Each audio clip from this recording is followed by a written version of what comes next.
first speech is from Peter. His title is 80-20. It's everywhere. Peter is continuing his theme of 80-20 rule in his pathway. Peter Percent, 80-20 is everywhere. Peter Percent. Thank you, Madam Toastmaster. 80-20 was impacting me before I even realized what it was. And I believe it's also affecting you.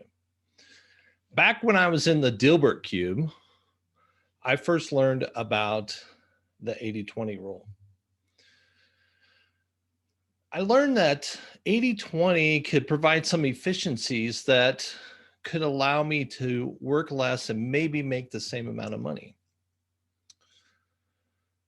You see, I had looked at my work primarily as this linear thing. I traded my time for dollars.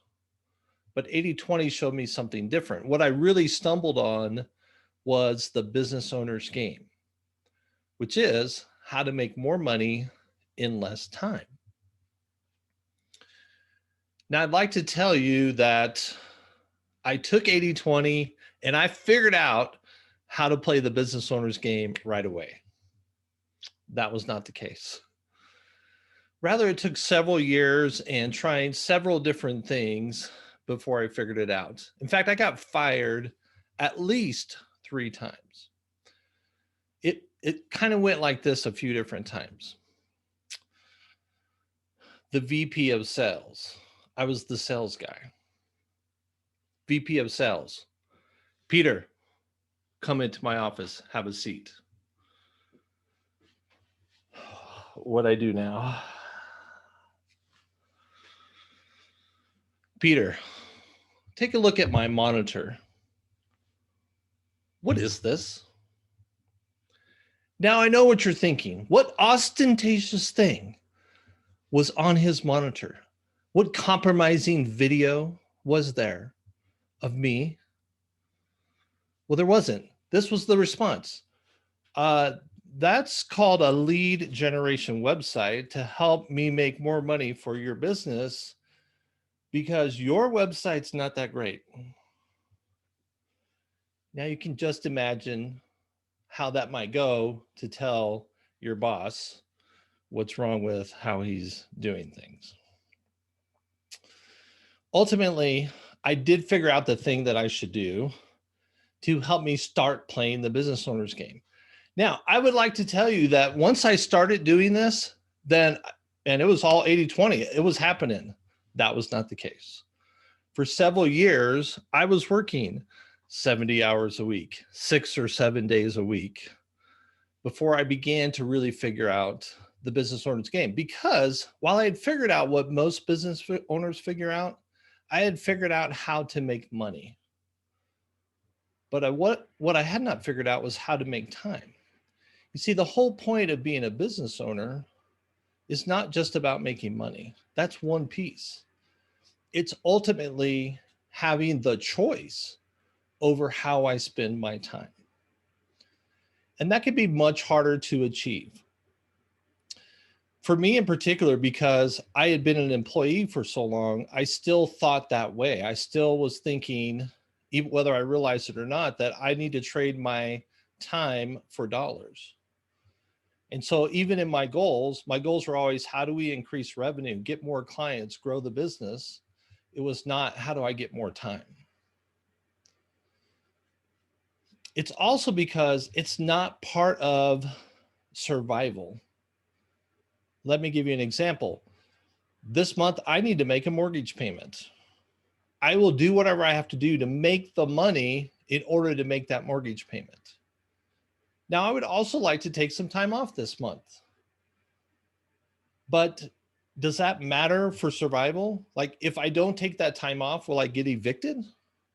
No, it's not part of survival. So it's much harder to achieve it and measure and accomplish it. Now, I have ultimately been able to get more time out of my business. A couple years ago, I took a 2.5-week vacation which I had never done the entire time I'd been in business. Actually, I'd never taken 2.5 weeks in a row, even as an employee. Last year, I took a 3-week vacation. 2020 has been a little more difficult, not extended vacations, but I definitely have some say over at least some of my time and what I do with that time. So the title is speech. 80-20 is everywhere.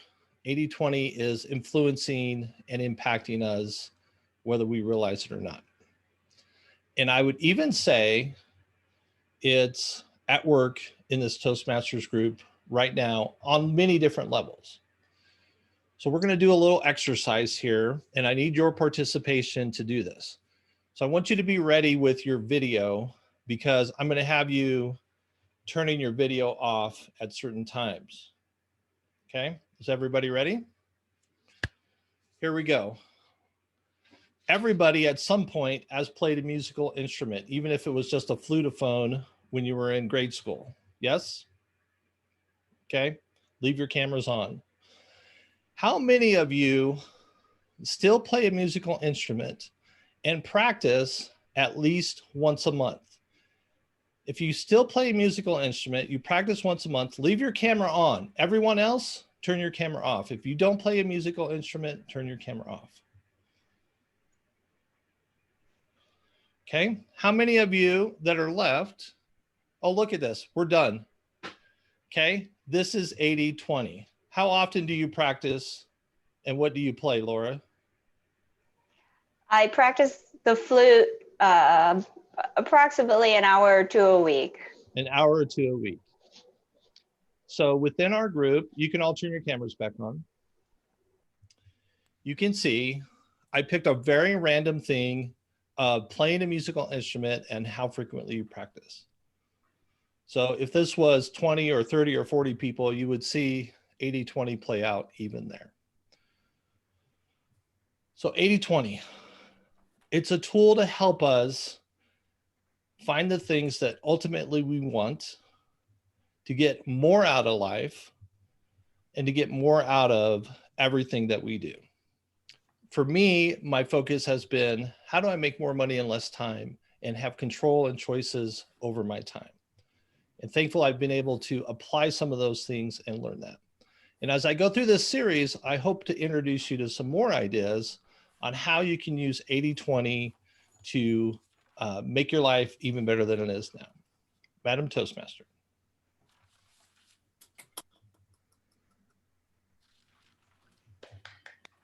Thank you, Peter.